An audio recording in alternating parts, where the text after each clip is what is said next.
السلام عليكم ورحمة الله وبركاته. بسم الله الرحمن الرحيم. الحمد لله رب العالمين، والصلاة والسلام على رسول الله نبينا محمد صلى الله عليه وآله وصحبه ومن تبعهم بإحسان إلى يوم الدين. رب اشرح لي صدري ويسر لي أمري واحلل عقدة من لساني يفقه قولي، وبعد.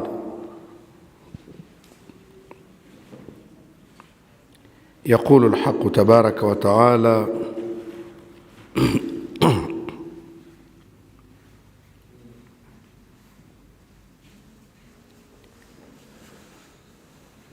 أعوذ بالله من الشيطان الرجيم. فأتت به قومها تحمله قالوا يا مريم لقد جئت شيئا فريا يا أخت هارون ما كان أبوك امرأ سوء وما كانت أمك بغيا.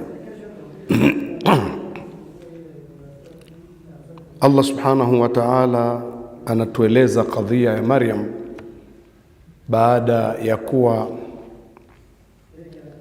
uchungu umemchukua mpaka umemsukuma kwenye shina la mtende, na pale amekuwa na hali ngumu mno, mawazo ya uchungu wa kujifungua na mawazo yaliyomjaa kichwa tele, atakwenda kuwaambia nini watu kadhia hii. Allah subhanahu wa ta'ala akamfariji baada ya kuwa amesema ya laitani mitu qabla hadha wa kuntu nasiyan mansiya, laiti ningekuwa nimekufa kabla ya haya yote kufika, na nikawa ni kitu kilichosahauliwa kabisa kabisa, kisikasahauliwa.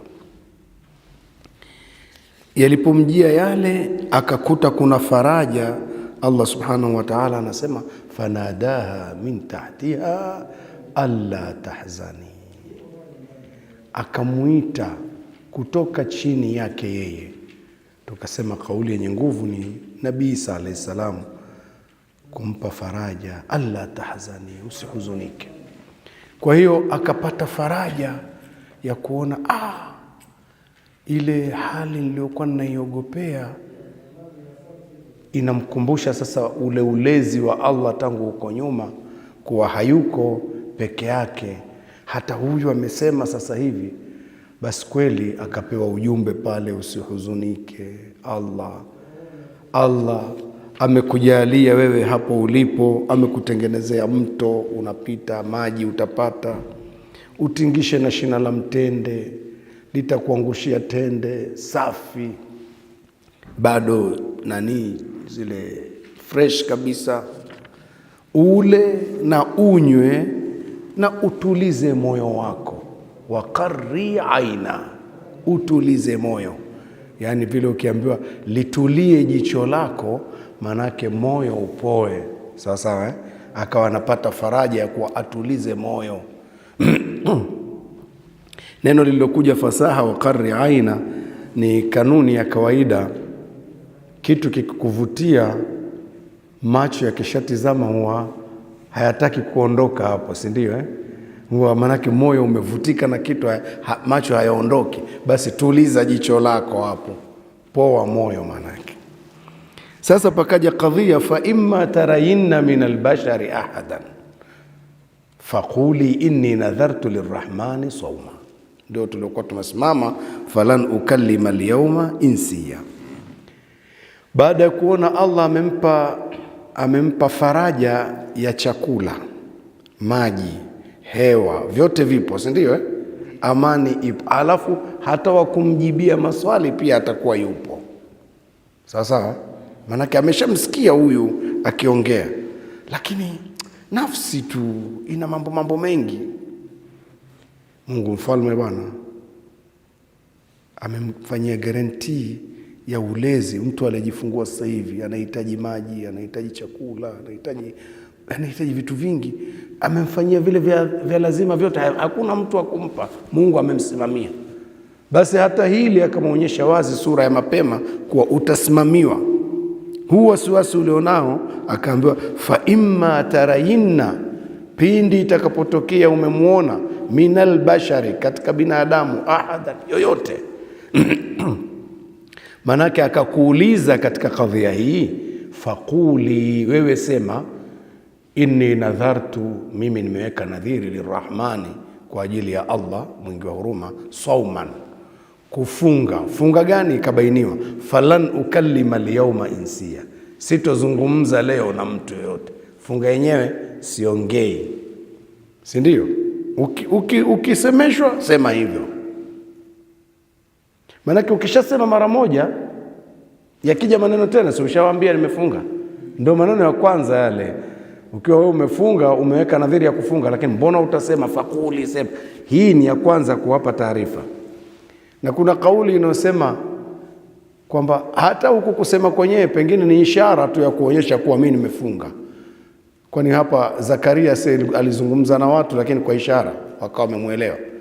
Dhulqarnaini kule alipokwenda kule kukutana na watu ya Ajuji wa Maajuji, Allah alizungumza wale watu, la yakaduna yafqahuna qawla, si ndio? Wanakaribia kutokueleweka chochote, lakini walizungumza, hawakuzungumza watu. Walizungumza sana, tena mambo mengi wakazungumza vitu vingi, wakaelewana. Yani kuna kauli ya ishara. Kauli ya ishara huwa wanazungumza watu wote, wanazungumza hata na bubu na wakaelewana, ama sivyo?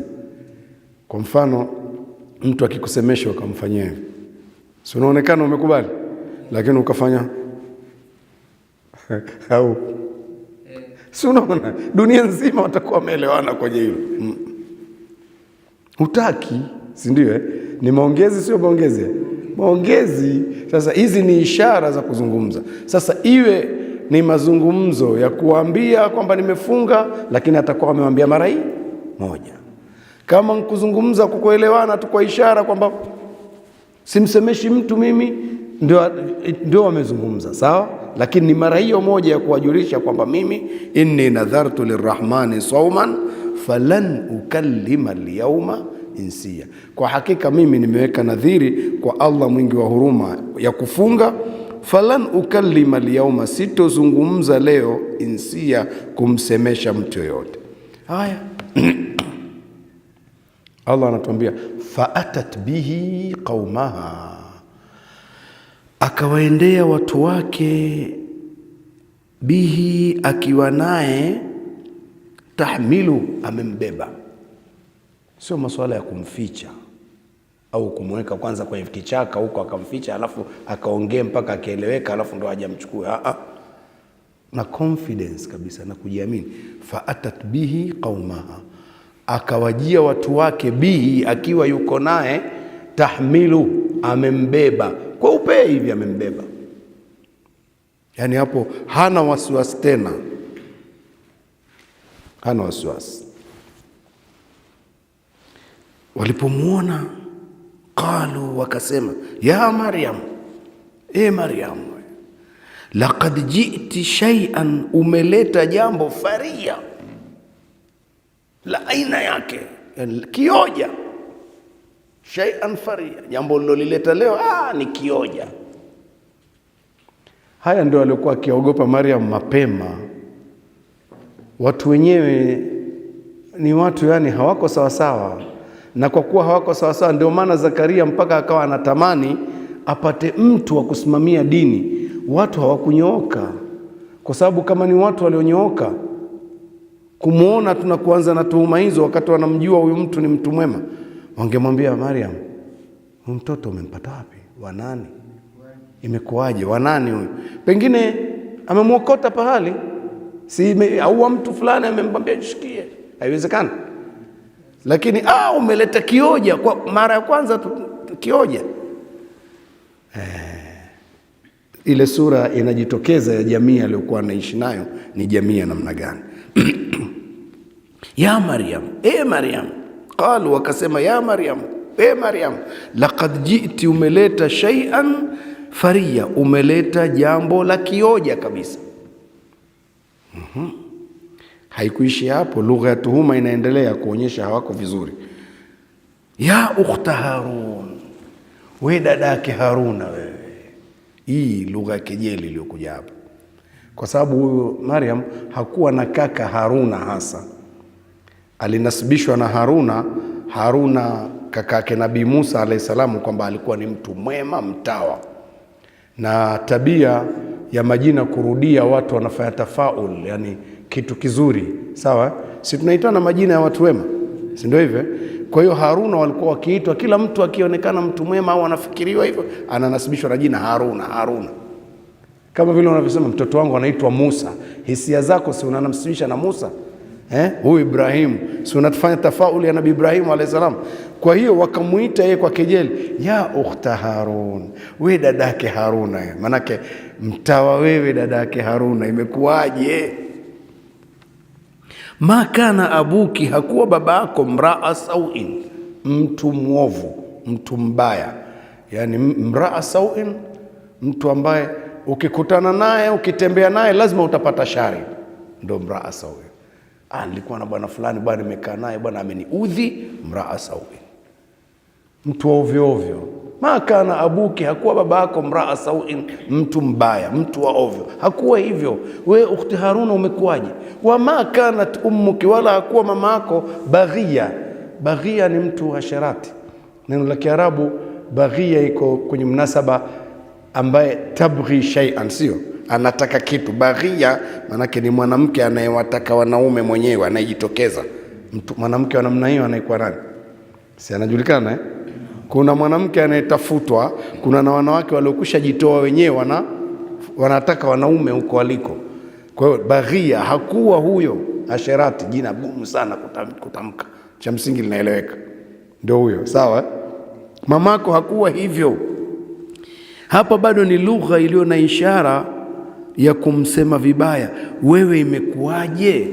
Dadake Haruna mtawa, babako mtu mzuri, mama yako mtu mzuri, hakuwa asherati, mbona umetuletea mtoto? Ndio maana yake.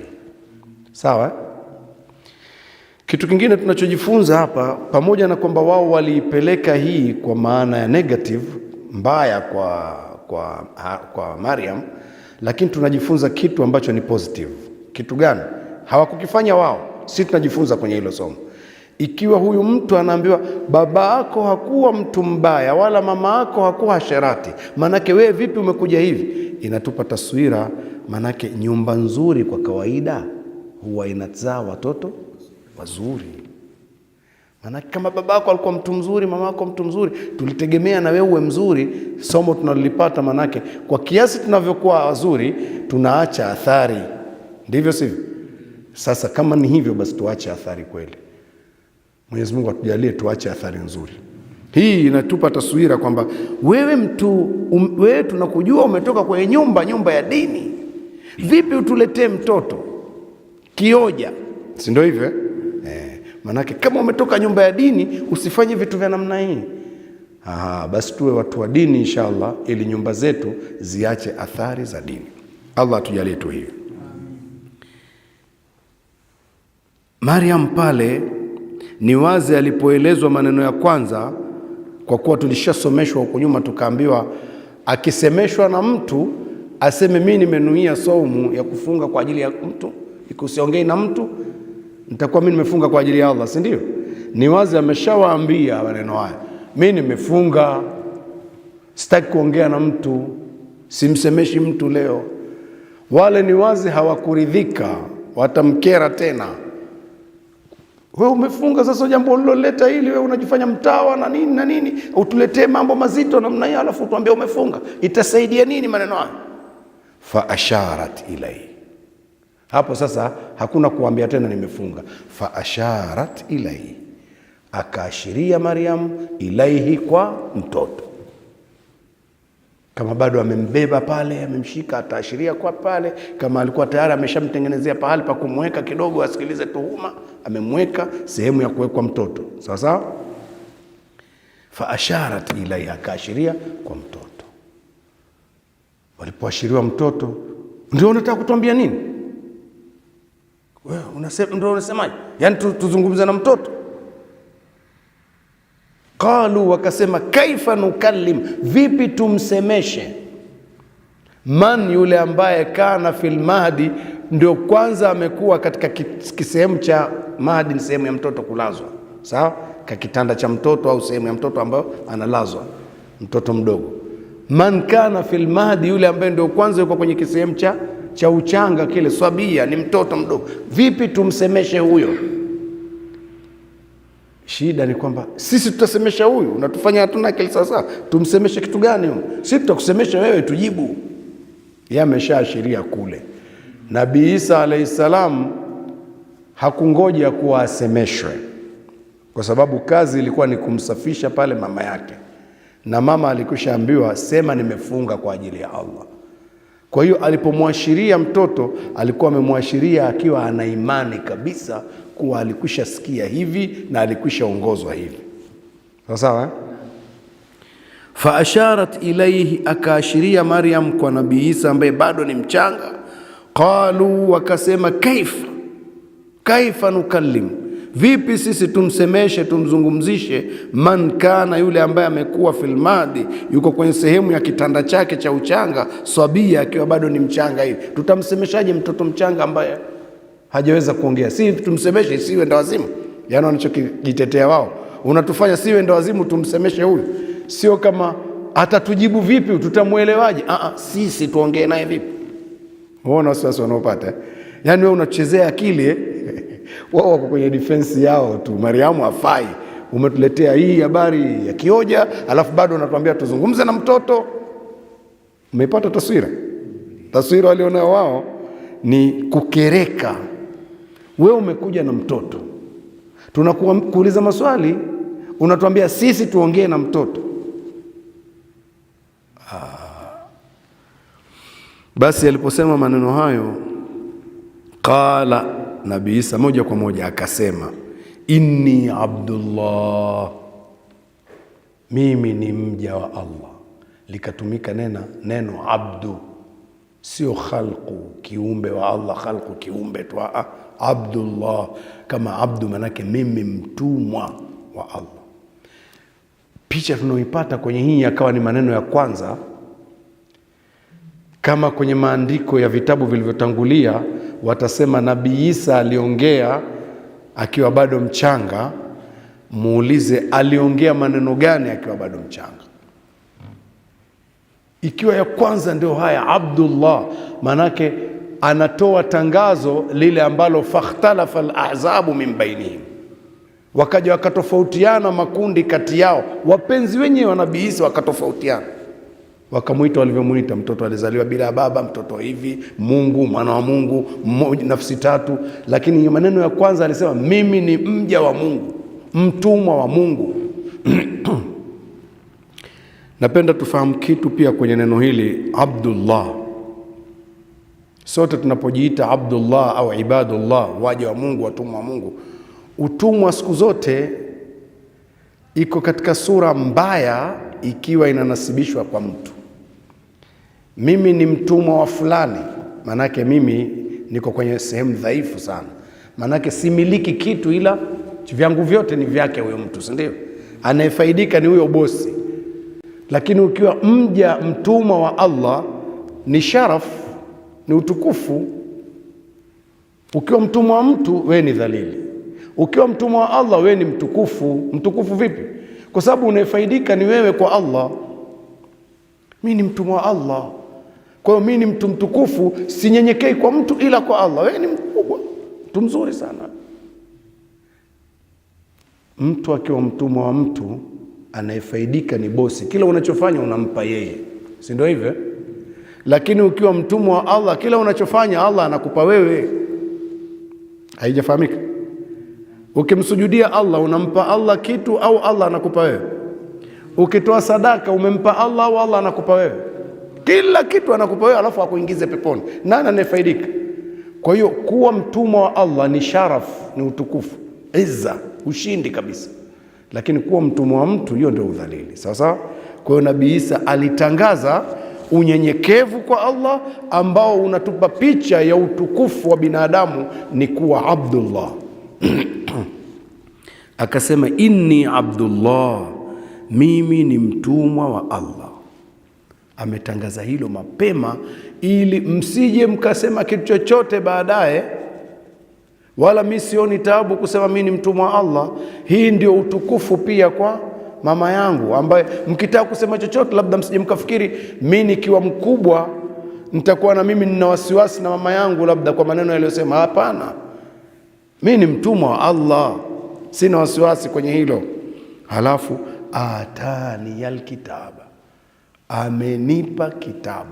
Pale alipo siku ile yamezaliwa leo, anasema amenipa kitabu, kwa kutazamiwa kwamba atapewa kitabu. Ni ufunuo ule wa kuwa huyu ni mtumwa wa Allah, tena atapewa kitabu. Wale wasikiaji pale walikuwa wasikilize vizuri maneno haya, amenipa kitabu.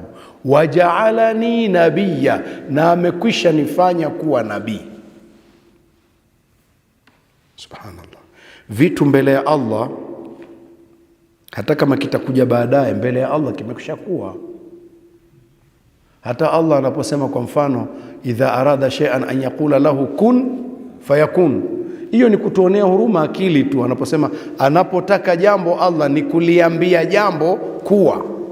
Hebu sikiliza hiyo statement. An yaqula lahu ni kuwa aliambie hilo jambo. Likiitwa jambo tayari lipo. Lipo hakuna? Lipo mbele ya Allah, jambo hilo lipo, lilikuwa halijaletwa kwenu tu kuliona. Kwa hiyo analiambia lile jambo ambalo mbele yake lipo, hebu kuwa sasa lionekane. Hivi vitu mbele ya Allah vishakuwa siku nyingi. Yaani sisi kuwa hapa tulishakuweko siku nyingi kwa Allah, lakini kutokeza mbele za watu ndio sasa tunatokeza sasa. Imeeleweka? Ngoja nikupe picha nyingine. Allah kitu cha kwanza alichokiumba ni kalamu. Faqala lahu ktub, akaiambia kalamu andika. Kalamu ikastuka, niandike nini? Akaiambia maqadira kulli shay'in ila qiyami saa, andika mipango yangu ya kila kitu mpaka kiyama kisimame. Kalamu kama vile bado ikashangaa, fajara ma huwa kainun, vikawa sasa vinapita pale mbele ya kalamu vyote vitakavyokuwa ila qiyami saa, mpaka siku kiyama kitakaposimama. Ilipokuwa vinapita kalamu ikaviandika vyote, vyote vikaandikwa kabisa. Sasa kama vyote mpaka kiyama kupita, tulikwisha andikwa pale, hatukuandikwa? Tulishaandikwa. Kwa hiyo vitu vyote vipo mbele ya Allah, vipo. Mtu anapoingia tumboni sasa kwa mama, baada ya kupita siku 40 za tone, zikaja siku 40 ni kitu kinacho nani, kile kipande cha damu, halafu siku 40 kinyamanyama, kisha hupelekwa malaika, anaambiwa andika riziki yake huyu. Si ilikwisha andikwa ile riziki kule mwanzo au haijaandikwa? Kalamu si iliandika mpaka siku ya kiyama vitu vyote. Sasa malaika anaambiwa andika riziki yake huyu. Unafikiri kuna kazi ya kuandika upya? Copy and paste. Huyu jamaa vitu vyake vyote vile pale vinachukuliwa vile chap. Andika umri wake mpaka kufa. Umri wetu ulishaandikwa, upo. Malaika ana copy na kupesti tu. Sawa sawa? Siku hizi lugha zinaeleweka za kisasa hivi. Copy and paste manake haina shida. Haya, nyingine andika nini? Huyu si mtu mzuri, huyu anajulikana mbele ya Allah. Tayari ni kukopi au ni mtu mzuri huyu mbele ya Allah, anajulikana, anafahamika. Ni kukopi na kupesti tayari. Sasa kila kitu kilikuwa tayari kipo au hakipo? Sasa kutuambia sisi idha arada shay'an an yaqula lahu kun fayakun, hii ni kuzionea huruma tu akili kwamba Allah anapotaka jambo msipate shida, ni kuliambia lile jambo sasa kuwa linakuwa, kwa sababu hili jambo mbele ya Allah tangu mwanzo lilikuwa tayari lishakuwepo. Tumefahamu hiyo eh? Naam, tusonge mbele.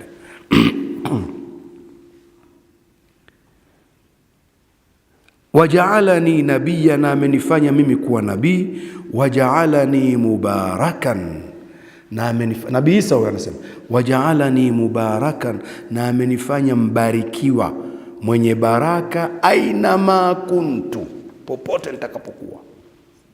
Subhanallah, Nabii Isa anatangaza mimi nitakuwa mbarikiwa popote nilipo. Yaani hawa watu walikuwa wanatakiwa wafanye heshima kuanzia pale, wamjali kweli mtoto aliyezaliwa, bali na wamjali kweli mama yake kuanzia pale. amezaa mtoto anayesema nitakuwa mbarikiwa popote nitakapokuwepo. Na ndivyo alivyokuwa Nabii Isa, popote alipokuwa ni baraka tu. Baraka za kihisi zinazoonekana na za kimaana. Za kimaana manake aliletwa kwa kazi ya kuwarudisha watu kwenye tauhidi na kwenye uchamungu. Ndio za kimaana hizo, ndio kazi yake. Za kihisi, Nabii Isa katika jumla ya miujiza yake alikuwa akitembea baada ya kuwa mkubwa, ilikuwa kila apitapo pana tatizo, yeye huondoa tatizo kwanza kuthibitisha ule utume. Ilikuwa kuthibitisha kwake utume, miujiza alionayo ni kuondoa lile tatizo lililopo. Amemkuta kipofu, akimfanya hivi tu ameona. Ni baraka sio baraka? Amefika pahali hawana chakula, akifanya nini tu mikate imejaa, samaki wamejaa. Watu sasa mniamini mimi nimetumwa kwa ajili yenu, mimi ni nabii. Anafanya yale ili watu wamwamini ni nabii. Amefika kwa mtu amekufa ambaye alikuwa rafiki yake yule dada, ana sononeko kubwa, amefiwa na mtu ambaye anaitwa Lazaro. Kuthibitisha unabii akasema yuko wapi? Kaburi liko wapi? Akaenda kuonyeshwa kaburi. Kufika anasema akaanza kwanza, akaelekeza macho yake mbinguni, akainua mikono juu, akaanza kuzungumza taratibu. Kama angeishia ile taratibu pale, halafu Lazaro akatoka, pengine kungeondoka kauli za watu wengine, labda amezungumza maneno ya kichawi fulani na nini. Ana signal fulani amezifanya. Lakini akaongea kwanza taratibu, halafu akapiga kelele, Baba, najua unanisikia na nilijua kuwa siku zote wewe unanisikia, lakini ninayafanya haya ili wajue kuwa wewe ndiwe uliyenituma. Mpaka hapo unaonaje? Ninayafanya haya leo ili hawa wajue kuwa wewe ndiwe uliyenituma. Alipomaliza pale akamwambia Lazaro, toka nje. Lazaro akatoka, bado ana sanda zake. Kwa hiyo Nabii Isa ilikuwa tangu anazaliwa anasema waja'alani mubarakan aina ma kuntu, na amenifanya mimi mbarikiwa popote nilipo nitakapokuwa. Kwa hiyo baraka za kila namna zilikuwa ziko, za kimaana kuwarudisha watu kwenye uchamungu, na za kihisi za vitu vyote vinavyosumbua watu. Ndivyo alivyokuwa akivifanya vizuri ili kuthibitisha unabii wake. Lakini watu hawa maskini hawakuyachukulia vizuri mazungumzo yale. Akasema jingine, wa ausani bisalati, na ameniamrisha Allah Bwana wangu ameniamrisha swala, wa zakati, na kutoa zaka, ma dumtu hayya, muda wote nitakaokuwa hai. Vitu hivyo nimeamrishwa muda wote hai. Anatangaza kuamrishwa swala tangu siku alozaliwa. Nimeamrishwa hivyo. Watu watasema kwa hiyo alikuwa anaswali pale pale. Si mambo wakati wake ukifika. Kila jambo likifika wakati wake linafanya, si ndio hivyo? Kuna mmoja akatoa challenge akasema, kama Nabii Isa ameamrishwa kutoa zaka, nyinyi mnadai kuwa Nabii Isa alipaa mbinguni, yuko mbinguni kule, kwa hiyo na ameamrishwa kuswali na kutoa zaka. Kama swala tunajua kule anaweza kuswali, je, zaka sasa atafanyaje? Swali bwana, unazungumza una swali la kipuuzi kweli. Kama wako watu wakupewa zaka kule, basi atakuwa anatoa zaka huko aliko, kwa sababu zaka ili itolewe si mpaka wawepo na wakupewa, si ndio hivyo? Zaka wakupewa zaka ni hapa duniani, hayupo hapa, yuko huko aliko. Kama wako watu wa zaka huko wakupewa pia, sijui kama malaika nao wataka wapewe kitu gani, wakanunue sokoni au vipi? Kuna malaika anahitaji kupewa pesa au apewe mfugo naye akafuge? Unataka malaika Nabii Isa akatoe zaka mbinguni kwa sababu tu yuko hai? Kuwa hai pawe panahitajika kutolewa hiyo zaka, na wakupewa zaka wapo. Ndio hiyo madum tu hai nitatoa, sawa sawa. Wa barran biwalidati, kingine alichonihusia Bwana wangu, alichoniamrisha, wa barran, na niwe mtiifu, biwalidati, kwa mama yangu. Walida ni mzazi wa kike, amemtaja yeye peke yake kwa sababu ndiye aliyopo. Wa barran biwalidati, na niwe mnyenyekevu mtiifu kwa mama yangu. Kwa hiyo niwe mtiifu kwa mama yangu, Manake tangu siku anazaliwa Nabii Isa, tuhuma yoyote atakaobandikwa mama yake yeye ameifuta, wala yeye hatokuwa nayo. Mimi ni mtiifu kwa mama yangu, nimekubali mimi kuzaliwa kinamna hii niliozaliwa. Sawa sawa, sio kwamba labda akikuwa watu waseme umezaliwa bila ya baba, kwa hiyo naye awe na wasiwasi, mama yangu bwana hakunifanyia vizuri bwana, itakuwaje, nina wasiwasi. Yeye kwa mama yake ni mtiifu tu, anakubaliana na yaliyokuwa yamekuja. Walam yaj'alni, wala Allah hakunifanya mimi jabbaran, kuwa ni mbabe mwenye vituko, mtumia nguvu katika mambo, kuwakandamiza watu, ndio jabbar. Mdhalimu wa kandamiza watu, mbabe. Shakia, kuwa ni muovu, hakunifanya hivyo. Kuwa mimi kiingia kwa watu niwe nitakuwa muovu, niwe jabari, mbabe, jambazi, mimi sikufanywa hivyo. Sifa hizi anazizungumza tangu mapema. Maanake nitakuwa linul janib, mtu mlaini kwa watu, mwepesi kwa watu. Sifa za manabii. Manabii sifa zao ni kukamata mioyo ya watu, sio kukamata miili ya watu. Wababe kazi yao ni kutawala miili, sio mioyo. Sawa sawa. Wababe yeye ni kutumia nguvu, anautawala mwili wako, mfanyie kila anachotaka, lakini nafsi yako hairidhiki. Lakini manabii mambo wanayoyafanya, watawale nafsi hizi, roho, wanazitawala roho. Ndio sifa za manabii, na hizi ni kanuni za maisha. Watu wote wanaoishi duniani imma wataishi na kanuni ya manabii ya kuweza kutawala roho za watu waishi nao vizuri, au watawale katika miili yao kibabebabe. Na kanuni iliyo bora katika hizi mbili ni kutawala mioyo, ndio nzuri. Ukimtawala mtu moyo wake, hata ukiwa usingizini huna wasiwasi naye. Lakini ukimtawala mtu mwili wake, sio roho, ukifumba macho tu anakukaba. Si ndio hivyo? Kwa sababu ndio nafasi ya pekee sasa kujitetea. Wewe umelala na yeye anayo nafasi, anakupata. Lakini ule mtawala roho yake, bali anakulinda na wengine. Wewe uko usingizini huna wasiwasi. Umar ibn al-Khattab radhiyallahu anhu aliweza kulala chini ya mti, naye ni rais wa dola kipindi hicho. Hana mlinzi. Chini ya mti, hakuna mlinzi. Kiongozi wa dola amelala usingizi mkubwa. Ametoka mtu aliyekuja kumtafuta kutoka Rome, aje apate habari za Umar ibn Khattab na ujumbe gani aulete.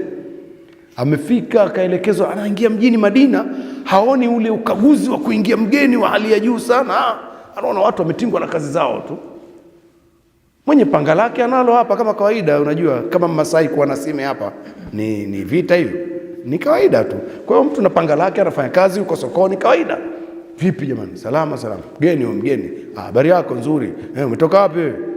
Umetoka Rome. Nini?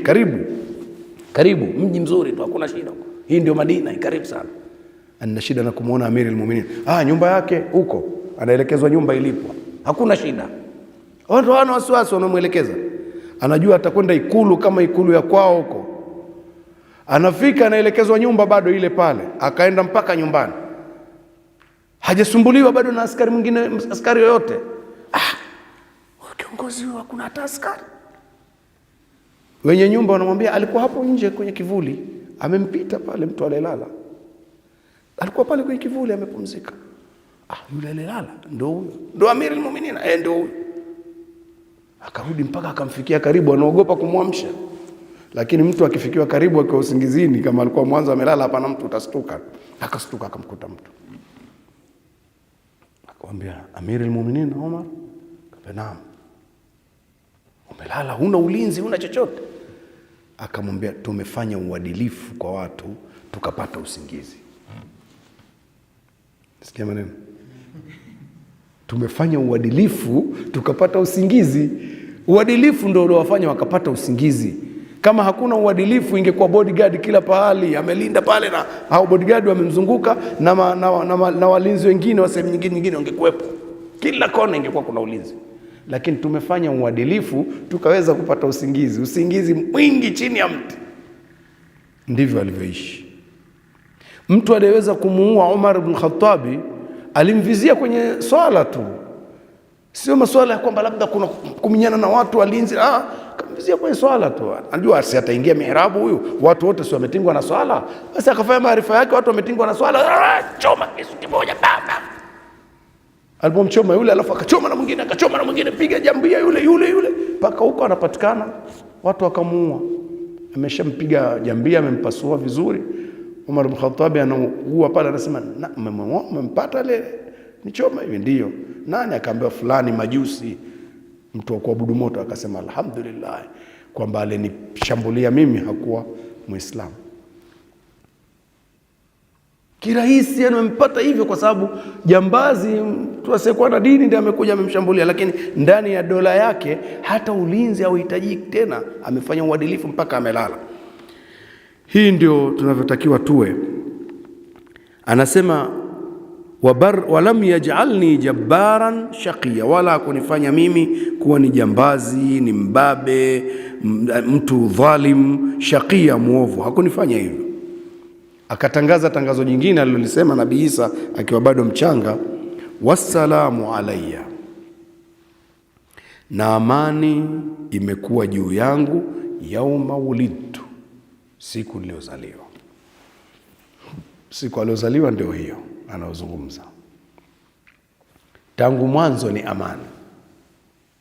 Uchungu umemshika mama yake akiwa yuko peke yake, amepata mwongozo wa Allah mpaka amefika kwenye shina la mtende, ameweza kujifungua akiwa peke yake. Yale aliyokuwa akimsumbua akili yote akapata majibu, sawa sawa. Hakuna mtu alimshambulia wala nini. Wamekuja watu wanaomtuhumu, majibu ndio haya yanapatikana. Amani kabisa, kila kitu amani. Amani imekuwa juu yangu, yauma wulidtu, siku ya kuzaliwa, niliyozaliwa. Wa yauma amutu, na siku nitakayokufa. Akaitangaza kabisa, siku nitakayokufa pia itakuwa amani.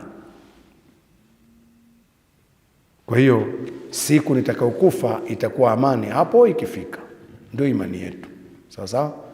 Ile inaambiwa pale alibandikwa kwenye msalaba, ile sio tunaoifikiria sisi, kwa sababu ile pale inazungumzwa kifo cha watu wanaotongewa kwenye msalaba ni kifo cha laana kwa mujibu wa Biblia, sawa sawa.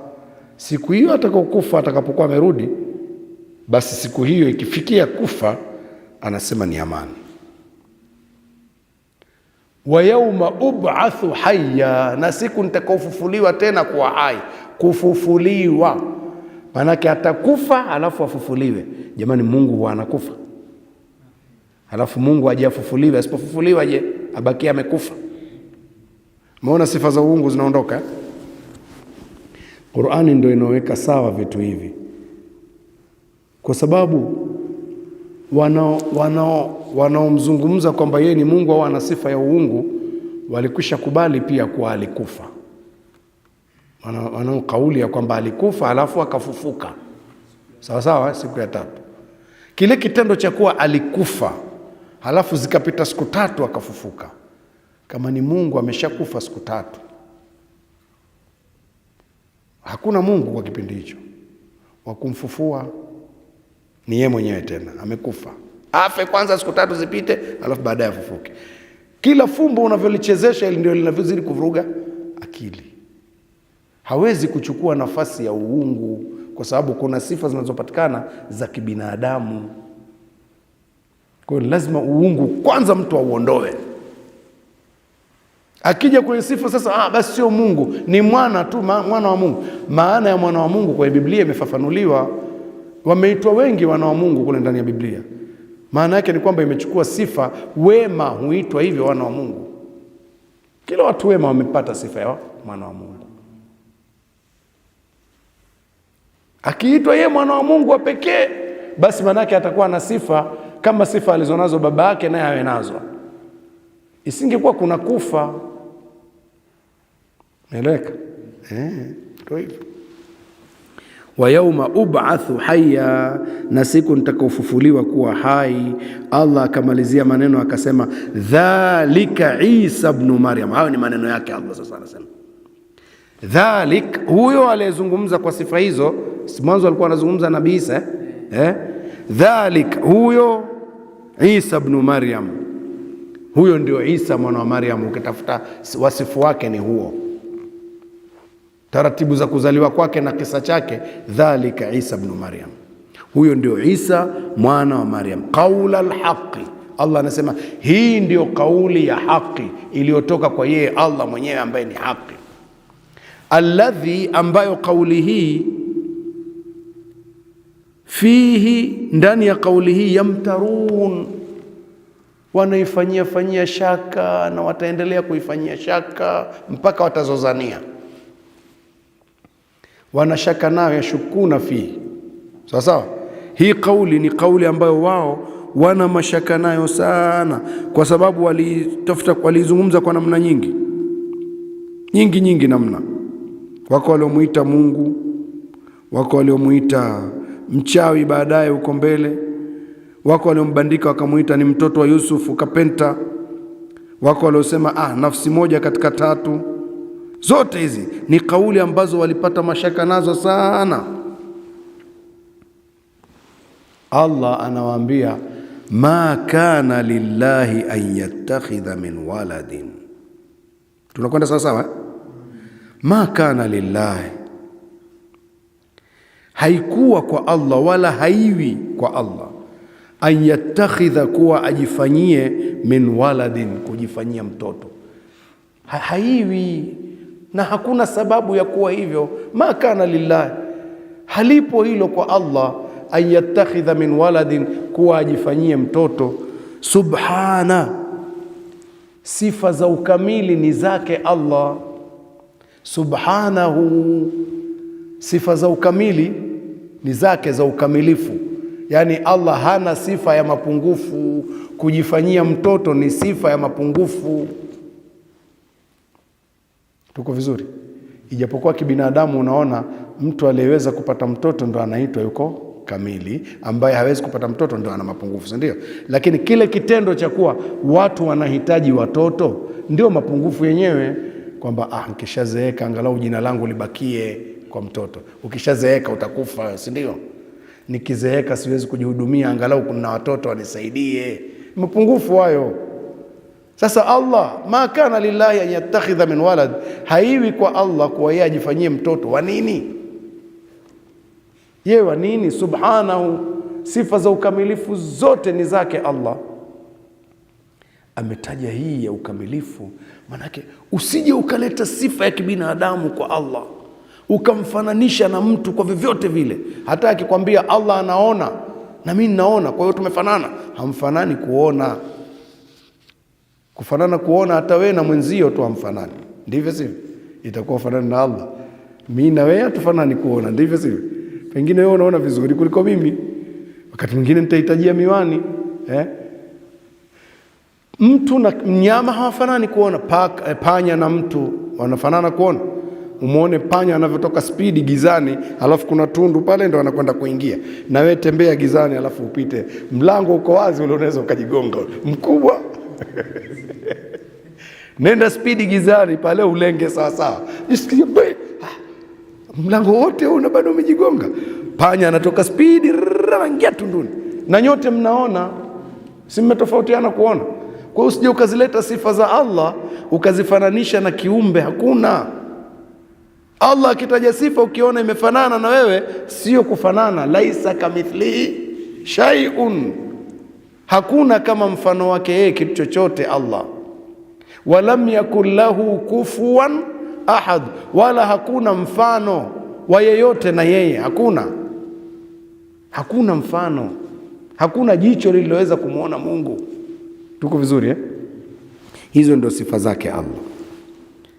Subhanahu idha qadha amran, jinsi ambavyo yeye hahitaji mtoto. Idha qadha amran, pindi akiliamua jambo akalihukumu, amehukumu jambo fulani, ameamua liwe, fa innama yaqulu lahu, yeye kwa hakika huliambia hilo jambo mpaka likaitwa jambo, manake ni kwamba lipo, ndivyo sivyo? Sheikh Sha'rawi kuna kipindi alikuwa akijadili kitu, anasema hawa wanaompinga Mungu kusema hayupo wametusaidia sana hawa kuthibitisha kuwa Mungu yupo. Vipi Sheikh? Anasema vile kusema kwake hakuna Mungu ndio amethibitisha yuko, kwa sababu kama huyo Mungu hajulikani asingemtaja. Akisema hakuna halafu nini Mungu, Mungu kwenye kichwa chako ni nini? Ndio tayari kitu kisichokuwepo kwenye akili hakizungumzwi. Sawa sawa, kisichokuwepo kwenye akili kabisa kisingeweza kuzungumzwa, lakini yeye anasema hakuna Mungu, maana yake kuna kitu kwenye akili yake kinachozungumzwa. Huyo Mungu, huyo muumba na nini na nini, tayari huyo amemthibitisha yupo, anamkataa ambaye anamkubali yupo. Umepata hiyo? Ewa. Kwa hiyo idha qadha amran, pindi anapolihukumu jambo kuwa liwe, fa inna ma yaqulu, yeye husema lahu, kuliambia hilo jambo. Kwa hiyo jambo hilo tayari lilikuwa liko kwake, kun, kuwa. Anataka sasa liwe, lijitokeze kwetu, lakini kwake yeye lilikuwa tayari lipo. Sawa sawa, isikupe shida hiyo. Ndugu zangu, sisi ndio tunahitaji ala za kusaidia kitu kiwepo, lakini Allah kwake vitu vinaonekana kabla ya kuviona sisi. Sawa sawa. Kwa mfano, ungekuwa umekwenda kwenye ardhi fulani ukasimama, Mungu akakupa uwezo wa kuongea nayo. Anakuuliza ardhi, anakuambia unanijua mimi vilivyo? Anambia nakujua. Nini? Mimi nini? Ukaambia wewe si ardhi. Ndiyo ni ardhi. Nini? Wewe ni udongo. Basi kitu gani? Kwambia sio hivyo. Inakujibu sio hivyo. Wewe unaniona udongo tu. Mimi ni sukari, mimi ni pilipili ninawasha, mimi nateleza kabisa, mimi ni hivi. Inakutajia wasifu wake. Mimi kuna uchachu, mimi kuna yake. Wewe udongo. Sivyo. Unataka kuniona mimi ni sukari? Lete kipande cha mua, unakileta, kizike hapa, unakizika pale pale, ardhi kidogo tu, wala sio ardhi kubwa. Zika, umeshaizika pale, weka maji, weka, nenda zako. Unakwenda, ukirudi, ukuja baada ya wiki, hujaona athari yote. Naona panachipua hapo. Sawa, basi nenda zako katembee. Sasa ili usipoteze muda mwingi, nataka kuelewesha pia mimi ni uchachu. Nini? Chukua punje ya limao, weka hapo. Unaiweka, mwagia maji, nenda. Ili nikuonyeshe na vingine usipate tabu sana. Mimi nateleza, weka na mbegu ya bamia hapa, unaweka. Mwagia maji. Nenda zako, tembea, alafu inakuita, njoo. Unataka kuniona mimi ni sukari? Vunja huo mua sasa, umeshakuwa mkubwa. Kula. Hiyo yote unaokula imetoka wapi hiyo? Hapa. Mimi ni sukari, sio sukari? Sukari. Ulikuwa unaniona lakini kama ni sukari? Hapana. Kwa sababu ulikuwa huna zana za kunipimia. Mpaka upate zana za kupima ndio hii ufanye kazi. Vuna mabamia, nenda fanya saga uyaone, inateleza kabisa. Yametoka kwa mimi udongo. Mimi udongo mimi ndiye nimemtoa, utaniteleza. Chukua pilipili kichayo, weka mdomoni. Wewe uliweka kambegu tukakavu pale. Inawasha. Imetoka wapi? Hapa unaponiita mimi udongo. Si ndio hivyo? Kwa hiyo tulikuwa hatuna zana tu za kuonea vile vitu, lakini mbele ya Allah hivi vitu vinaonekana. Kwa hiyo anapotaka kukiambia kitu kuwa, ni sisi tuone, kwa sababu tulikuwa hatuna zana ya kukionea. Tupo vizuri? Hiyo ndio kanuni. Allah subhanahu wa ta'ala sisi anatuona tangu mapema.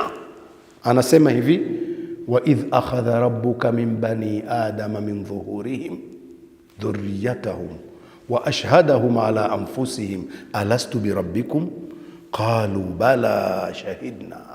Akawaambia wote wanadamu hapo, antaqulu yawm alqiyamati inna kunna an hadha ghafilin. Wa idh akhadha rabbuka min bani adam, waeleze mtume watu hawa wakati ule Bwana wako alipochukua kutoka kwa wanadamu wote, min dhuhurihim, migongoni mwao wote mpaka wa mwisho.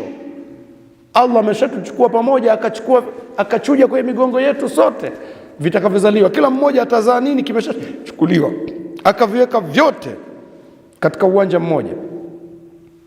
Wa ashhadahum ala anfusihim, akawauliza sasa washuhudie juu ya nafsi zao. Anawaambia Allah, alastu birabbikum, mimi sio bwana wenu? Manake sote tulikuwa uwanja huo, tukaulizwa wewe, anatuambia mimi sio bwana wenu? Wote tukaitikia bala, wewe ndiye bwana wetu. Allah akatuambia tangu siku hiyo, antaqulu yawm alqiyama, msije mkasema siku ya kiyama, inna kunna an hadha ghafilin, sisi jambo hili la kuwa wewe ni bwana hatukukujua. hatukulijua hilo. Msije mkasema hivyo siku ya Kiyama, mmeshuhudia leo mimi ndiye Bwana. Mtu akizaliwa tu anajua Mungu ni Bwana, na anajua hakuna Bwana zaidi ya Mungu. Basi inakuja pandikizwa baadaye, inavuliwa, lakini mwanzo kabisa anajua kwamba yuko Bwana mtengeneza vitu ambavyo havitengenezwi na zaidi ya yeye. Mchukue mtoto mwenye umri wa miaka 7 tu, mwambie ile rangi ya bluu kule juu mbinguni amepaka nani ile?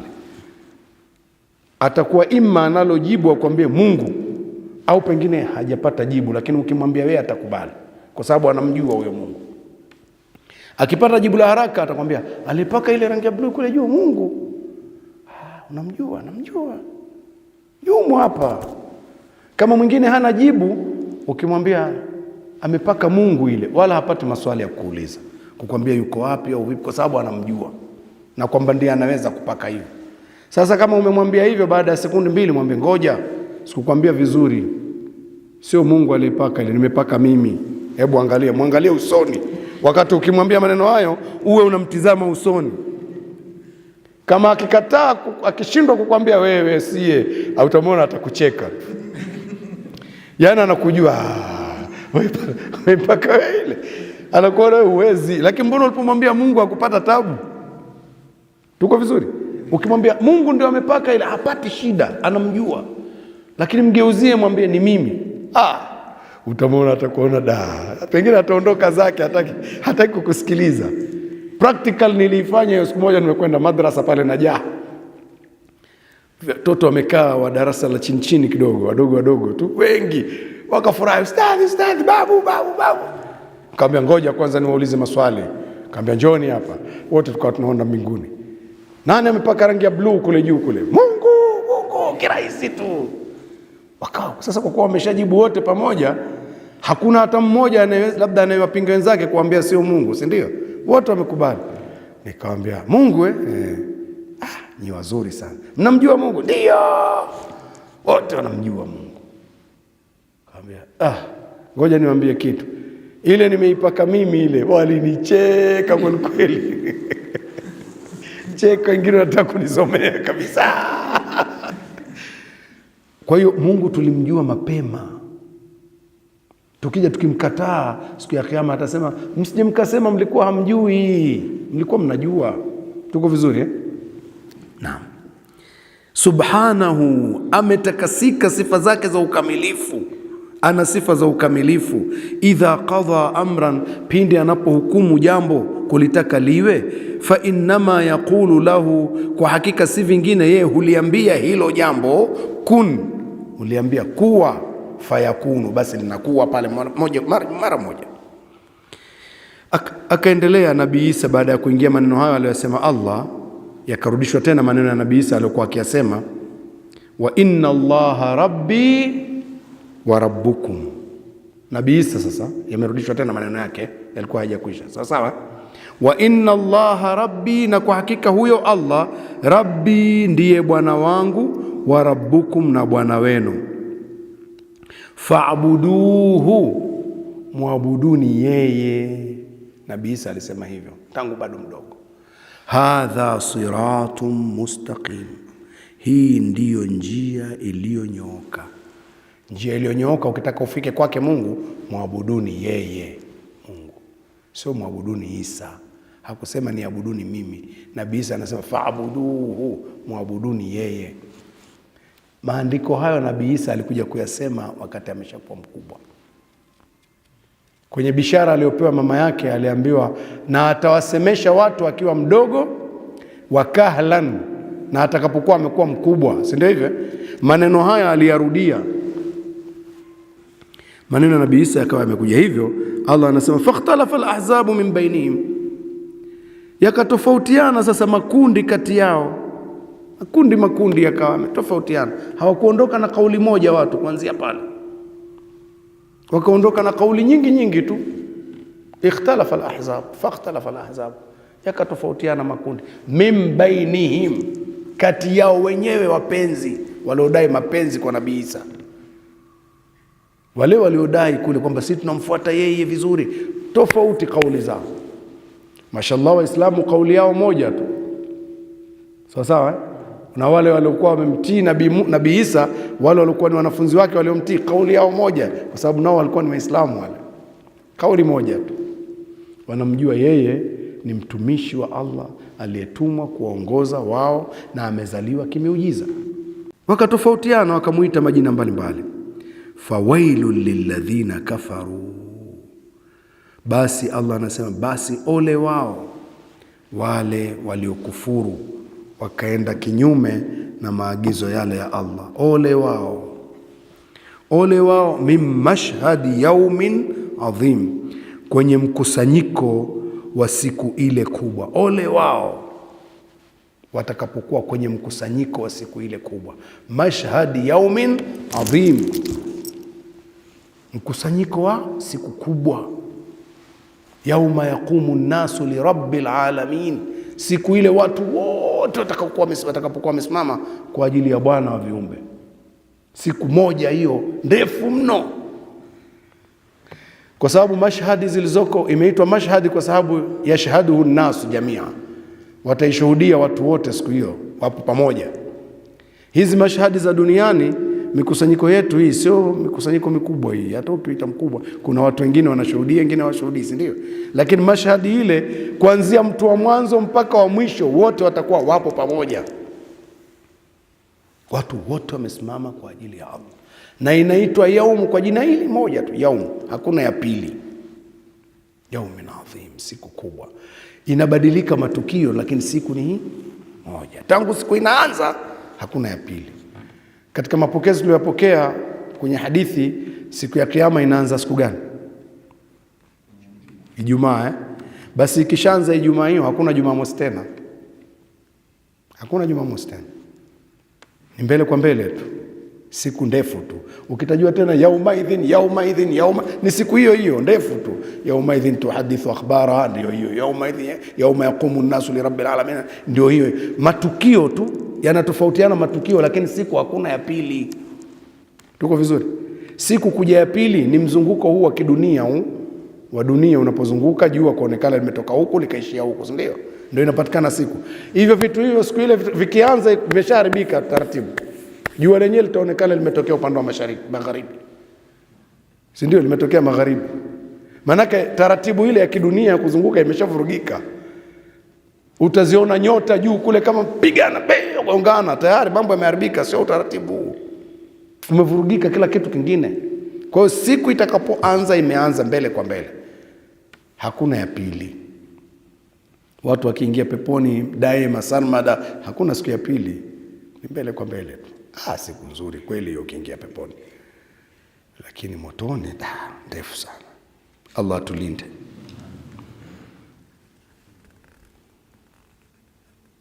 Fawailu lilladhina kafaru, basi ole wao wale waliokufuru wakampinga Allah, wakaja na maneno yao na vitu vyao. Min mashhadi yaumin adhim, kwenye mkusanyiko wa siku ile kubwa. Asmi bihim wa absir, ni usikiaji ulioje watakokuwa wanasikia siku hiyo watu. Wa absir, na uonaji ulioje watakokuwa wanauona siku hiyo. Yani siku hiyo watu watakuwa wanaona mbali sana na wanasikia kweli. Yauma yatuna, na siku watakaotujia. Allah anasema lakini dhalimuna alyawm, lakini madhalimu leo fi dhalalin mubin, wako kwenye upotevu mubin, ulio wazi kabisa. Vitu vya kuonyesha kwa wewe umepotea vipo wazi, lakini basi mtu ni dhalim. Yani mtu akiwa ni dhalim, ndio maana kumetajwa sifa ya udhalimu. Adh-dhulmu ni kuvuka mpaka, kuvuka mpaka kwenye haki, ndio inaitwa dhulma, sawa? Kwa hiyo kitu unakiona hiki hapa ni sawa sana mtu kumwambia hivi sasa ni usiku, akwambia mimi nasema mchana. Hiyo dhulma hiyo, sawa? Au mchana jua linawaka, yeye amefumba macho anasema kuko giza tu, hiyo ni dhulma. Hutaki ukweli. Kwa hiyo madhalimu, njia za kuonea kweli zipo, lakini hawazitaki. Sasa leo fi dhalalin mubin, lakini dhalimuna alyawm fi dhalalin mubin, wako kwenye upotevu bayana, wazi, kila kitu kiko wazi, hataki. Tuishie hapa. Kama kuna swali wa sallallahu ala nabiyyina Muhammadin wa ala alihi wa sahbihi wasallam, walhamdulillahi rabbil alamin.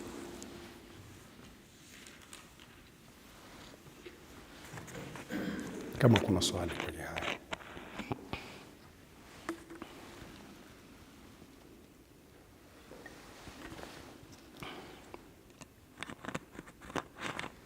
Naam. Alaykum salaam wa rahmatullahi wa barakatuh.